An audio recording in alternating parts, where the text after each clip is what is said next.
Hello and welcome to Startup with Poland, where we deep dive into Poland's startup ecosystem and have discussions with those who are really driving things forward and making things happen. My name is Tessa McIver and I am your host.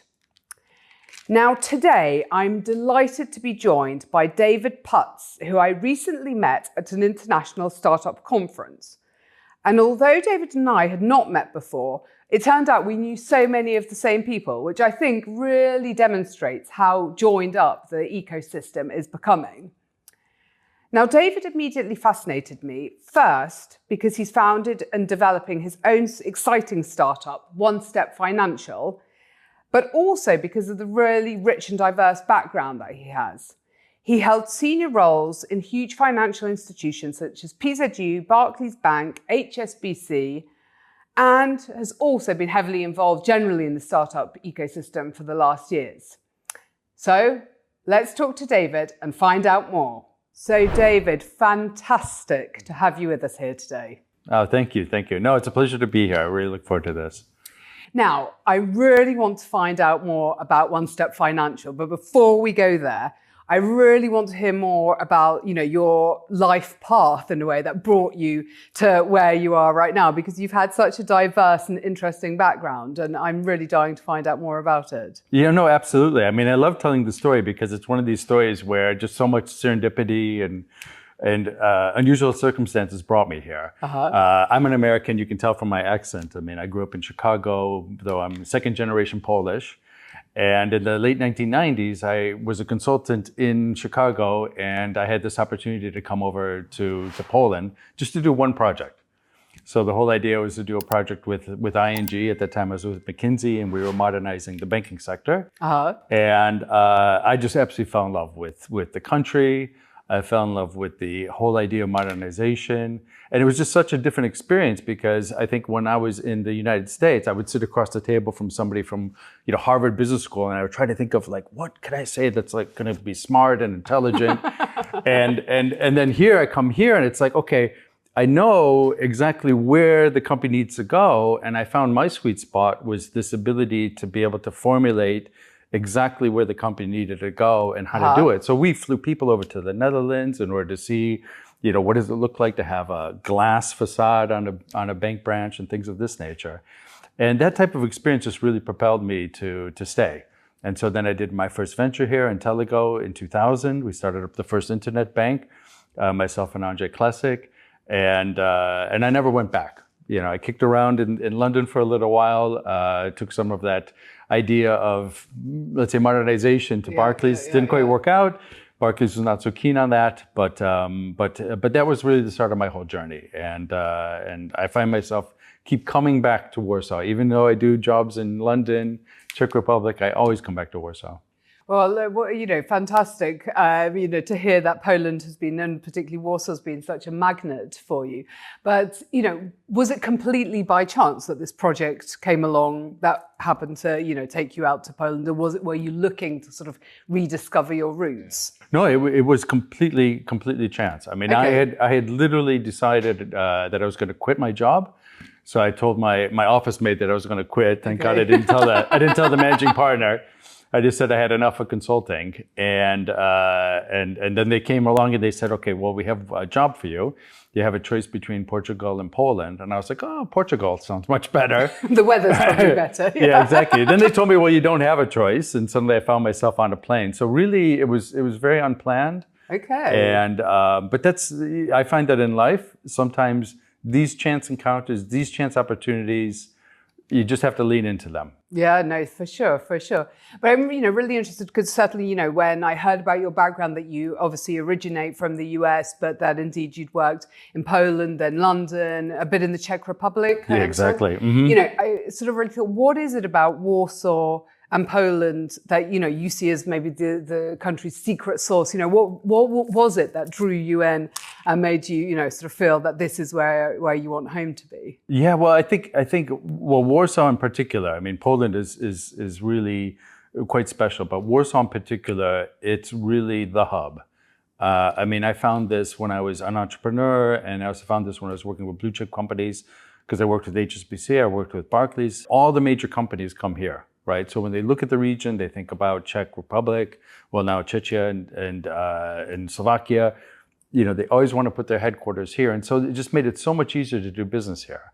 And people here find it's super accessible. You go to a hotel lobby and suddenly you see 4 or 5 people that there. And so this is a really, really special place. I think that it's, from a regional point of view, this is really the political hub, the financial hub. And I think as well, it's also the venture capital and the investment hub as well. Yeah, no, well, certainly, there's so much energy in so many different sectors, but certainly in the sort of innovation space right now, which is, of course, why we run this program. I really believe there's so much energy, so much going on, and really, an absolute buzz, yes. Which indeed, sort of is centered almost in Warsaw, but expands out obviously to the country and the region. But so I want to know about Onestep Financial. Tell me, what is the idea? What is your solution? What is the whole concept behind this new venture? Yeah, absolutely. Well, Onestep Financial was born from this realization that micropayments are actually not really micropayments, they're really microtransactions. So inside of industry, there's so many situations where a company needs to make a small payment, but they need to have something happen in return. Okay, yeah. So you have to put some product on the shelf and then I'll pay you. Gig economy, I have to do a job, then I'll pay you, right?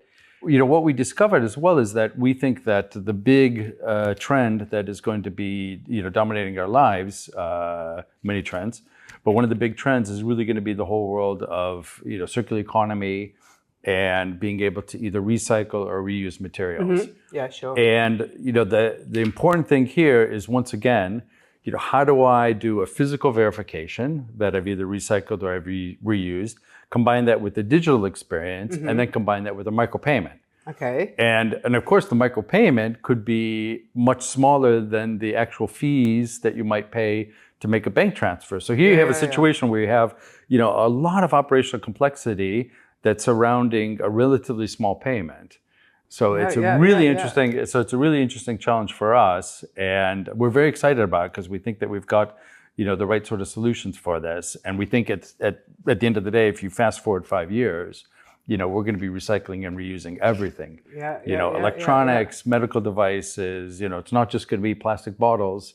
It's going to be practically everything that you have. Yeah. Well, how exciting! And who, therefore, is your end customer ultimately? Well, I guess the user on the street, but who are you targeting the solution at? Well, we're targeting the corporations. Okay. Because we believe the corporations want to encourage their consumers to reuse the product as well. It's a very, very powerful tool. So if I can track and trace everything that they might be reusing or recycling, I have this ability to report that back in, and I can demonstrate my ESG compliance. I can demonstrate that I'm fulfilling the circular economy regulations, and so really they have so much to gain from that. Absolutely. And so the consumers, of course, they have both the feeling that they're doing something that's right for the environment, but then also they have this ability to be, let's say, more connected to some of the brands, some of the offers and things of this nature. At the end of the day, that digital experience is going to be a wow factor for the end user. Yeah, well, I'm very excited to, obviously keeping my fingers crossed that indeed in 5 years' time, this will have really, gone viral. So, but certainly sounds like you're tapping into a lot of the trends that are still, we hear more and more about, but developing at quite a fast pace. So fantastic. But what, just as I suppose, it almost mirrors the previous question of, why you chose to come to Poland as opposed to, stay in the US or maybe even in the UK.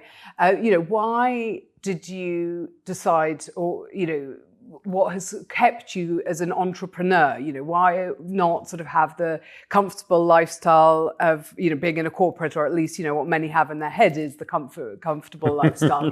Maybe you'll tell us the reality is quite different, but why go for this path of doing business as opposed to staying as a consultant in a big global firm, etc. Yeah, well, I mean, this is probably more of a conversation that I should have with a therapist than to have it onto a podcast, because it seems like I continue to do this throughout my entire life. And my father was an entrepreneur. So my father was an entrepreneur, and two of my three sisters are also running their own businesses. Okay. So it's always been this feeling of just wanting to be independent, wanting to be free, wanting to have that ability to come up with an idea, think of something at 10 o'clock in the morning, and by 1 o'clock in the afternoon, you're doing it. So that pace, that energy that you get from continually having new ideas and being able to react to new chance circumstances, it's really quite powerful, and it's effectively the drug that every entrepreneur is on. So ultimately, it's the ability to actually be able to react, I suppose, in a very quick time frame to an opportunity. Whereas in the corporate world, by the time you've made the reaction, probably the opportunity is slightly past. Oh, absolutely. And truth be told, I mean, pivoting is something that every single startup has to go through, and it's the worst experience in the world. But if you get through it and you get to the other side, I mean, it's energizing.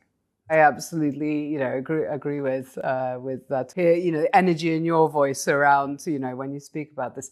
How would you generally assess the startup scene in Poland? Like, how has it progressed in your eyes over the years that you've been here? And, are we in any way a competitive global player in your opinion? Yeah, I think, despite all the passion I have for Poland and for Warsaw, I think that still in the eyes of many people from the West, and even here on the ground, this does feel a little bit like an immature market from a venture capital point of view. I mean, if you look at some of the real hubs for innovation and capital and people, of course, I'm talking Silicon Valley, even London. London has about 50, they get about 15% of global fintech investment flowing through London. Poland has always struggled. And I think that one of the reasons why, there's several reasons, but one of the reasons why Poland has struggled is I think that in the birth of the whole venture community, it really came from a world of privatization.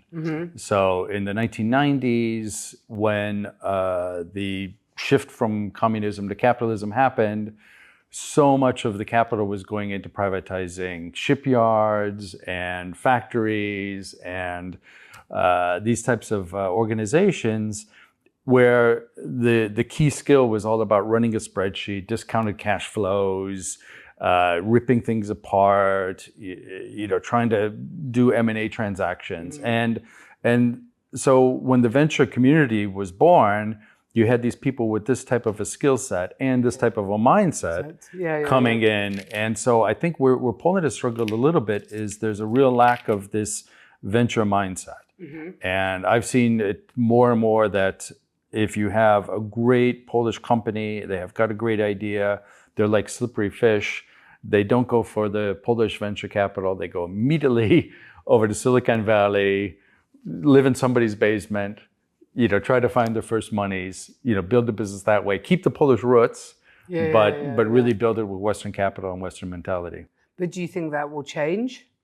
I think it's realistically. I think it's changing. I do think that, and I'm quite a big fan of a lot of the actions that the government is taking, has been taking. I think the Polish government had followed a lot of the efforts that, for instance, like in Israel, they had injected a huge amount of capital as a government into building up startups. And so they've really turned Tel Aviv into a hub quite successfully. And I think a lot of the Polish institutions were trying to follow that exact same model.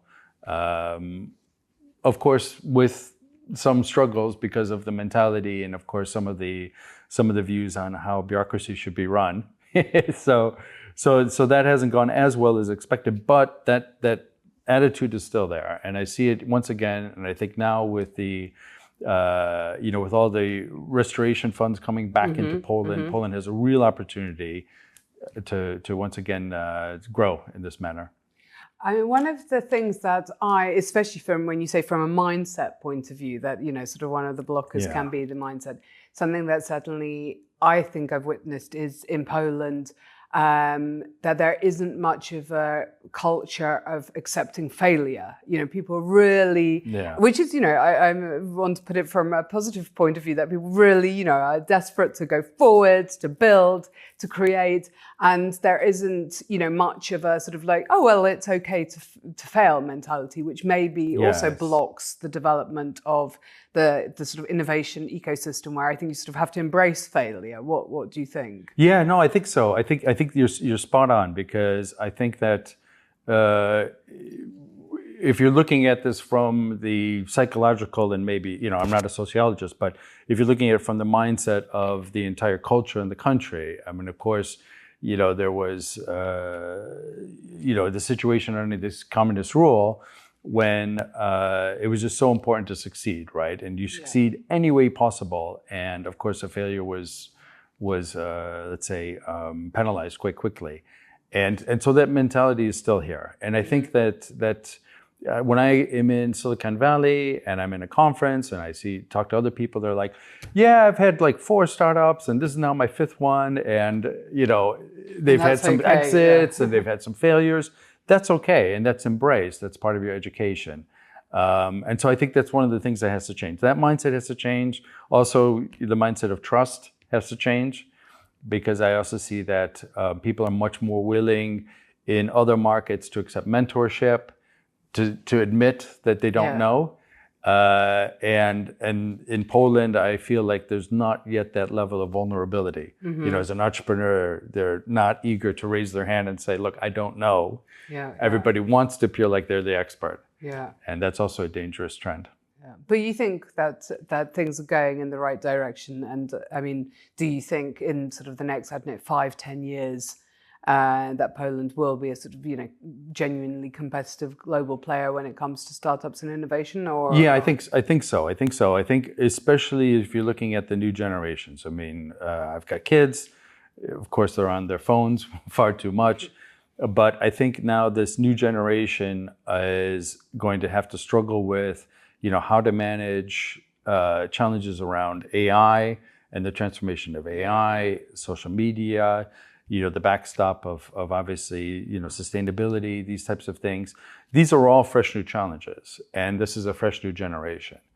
So I think it's really important for, the Polish institutions, Polish community to almost get out of their way and figure out, how do they encourage these people to be successful? Because they come in with a global mindset immediately. And indeed.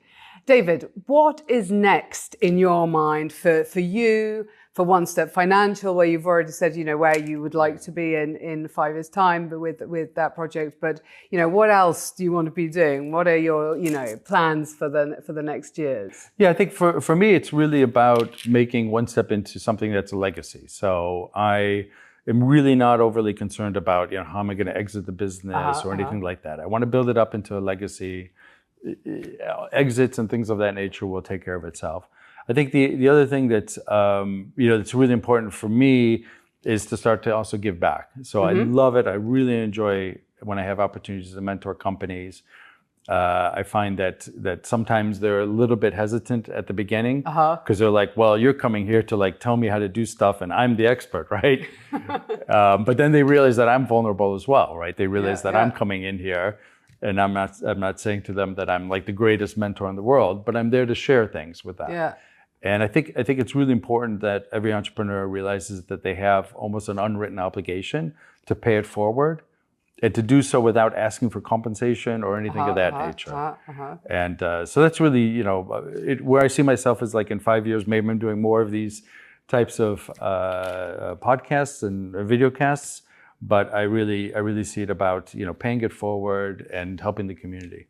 Well, I really love that, because I think, it needs, the whole ecosystem needs people like you and, you know, people who really actually have sort of been there, done that, are doing it still, to actually, you know, really help build and indeed pave the way. So that's you know, a fantastic sentiment, which I hope our listeners, I'm sure there are some people listening out to us who, you know, are in a similar position, will be encouraged to indeed, you know, sort of give back and help build, you know, for future generations.